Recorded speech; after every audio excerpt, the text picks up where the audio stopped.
আজকে রিক্সা চালায় আর বকশিস পায় যে কয় টাকা পাইছি মার্কেট হয়ে যাবো, কিন্তু জুতাটাও তো ছিঁড়া থাক, এটার তালিমালি দিয়ে সিলাই করে লো মনে। এই গেঞ্জিটা মনে হয় আমার সাইজের, আমার লগে মানাইও রে। না, ঈদের দিন নামাজ পড়া লাগবো, পাঞ্জাবি দেখি। আমার কাছে যে কয় টাকা আছে পাঞ্জাবি কেনার পরে মনে হয় টাকা থাকবো না। না, বাচ্চা করলে জিনিসপত্র লইলি আমারটা পরে কিনবো না। পাঞ্জাবি এই দে না কিনলাম, আগে পোলাপানির লেগে কিনা লই। পাঞ্জাবিটা সুন্দর ছিল, এই দুইটাই দিয়ে দেন ভাই।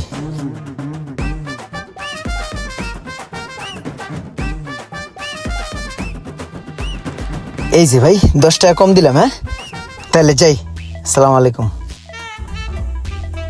পোলারটা তো নিলাম, এনে বাসায় গেলে তো মায়াই ধরবো না, আমারটা কোথায়? মায়ের লিগে একটা দেহি পছন্দ হয়নি। এই যে ফোরাক গুলো তো ভালোই, এনতে একটা লইলি। ভাই 7 বছরের মেয়ে লাগবো না?